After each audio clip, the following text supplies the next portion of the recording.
earlier this week, we shared a story regarding the Trump administration firing yet another inspector general. This is now the fourth inspector general fired in the spring alone. And it's very likely that Steve Linick was actually fired in retaliation for an investigation that he had launched against Mike Pompeo. Now, as we had mentioned earlier, there are two main issues with Pompeo. Number one, misuse of taxpayer money. And number two, which I would argue is a much bigger deal, Pompeo fast-tracking a weapons sale to Saudi Arabia, despite Congress passing laws preventing him from being able to do so.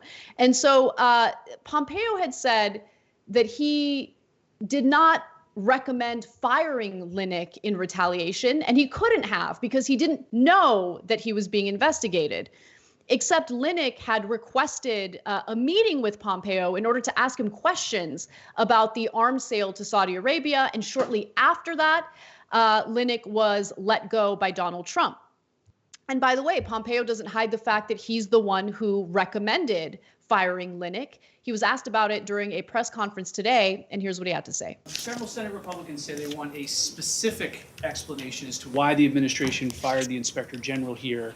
Senator Grassley says an expression of lost confidence without further explanation is not sufficient to fulfill the requirements of the IG Reform Act.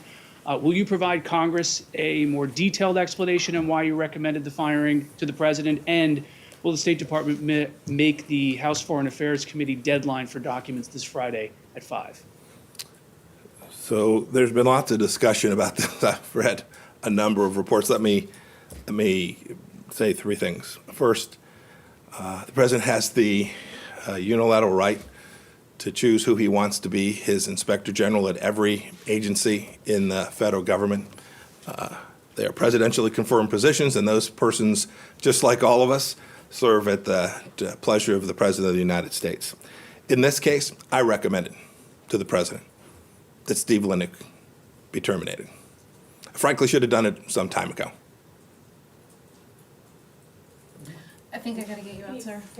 I'm happy to take one more. Okay, Barbara, go ahead. Okay, so you have said, sir, that Mr. Linick was undermining the department's mission. What exactly does that mean? Can you give us examples? Even the president doesn't know what that means. He says he didn't really know about the guy before you mentioned it. So what specifically has Mr. Linick done?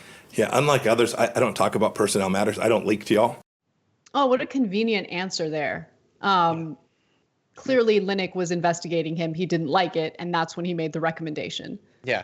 I also love, hey, I'm not going to get into like specific personal stuff. Right after he's like, yeah, it was my decision. I fired him. Should have done it a long time ago. But Totally, yeah. I don't want to be specific. I don't want to say anything, like that's personal. That's between, yeah. A government, it's the same thing that we've seen for years.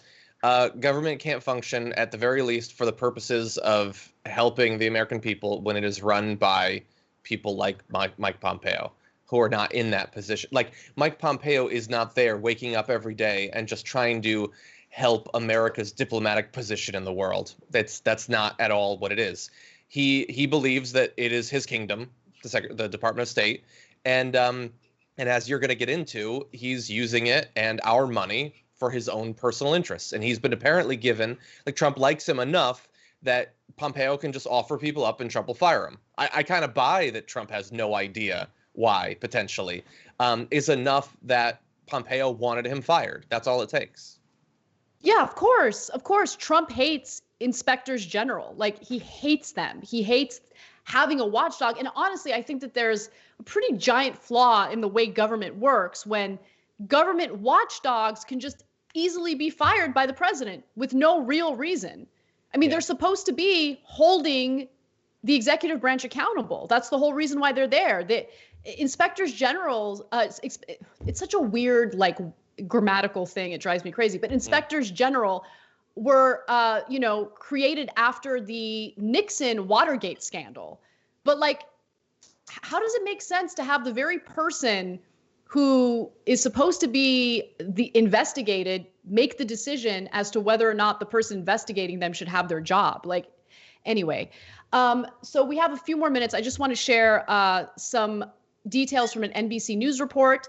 The report indicates that Pompeo has been using these State Department dinners, they're referred to as Madison Dinners, to meet with a bunch of donors and have these lavish get-togethers on the taxpayer's dime. These dinners are supposed to be about foreign policy, but he's meeting with people like Reba McEntire and NASCAR driver Dale Earnhardt Jr. I mean, I don't know. I mean, Jared Kushner was given the task of creating peace in the Middle East. So who knows? Maybe a race car driver can do the same. It's just ridiculous. They're good at dealing with pressure and stress. That's true. Yeah, and just huge mega donors and the head guy at Chick-fil-A and the Schlaps and things like that. These are people that, you might look at this and say he's just trying to make sure that he has money lined up when he decides to run for office, or alternatively, the Chick-fil-A guy is going to, help with our diplomatic overtures to China. One of those two things. It's one of the two. Yeah, you look, the Saudi arms sale could have actually broken laws, which it should be looked into and it should be investigated. We have people who don't value the rule of law leading the country, people who don't value human lives leading the country, and they're using our hard-earned money to meet with their donors and people who corrupt them and persuade them into implementing all of these dangerous and disastrous policies we've been experiencing so far in the Trump administration. Thanks for watching The Young Turks. Really appreciate it. Another way to show support is through YouTube memberships. You'll get to interact with us more. There's live chat emojis, badges. You've got emojis of me, Anna, John, JR. So those are super fun. But you also get playback of our exclusive member-only shows and specials right after they air. So all of that, all you gotta do is click that join button right underneath the video. Thank you.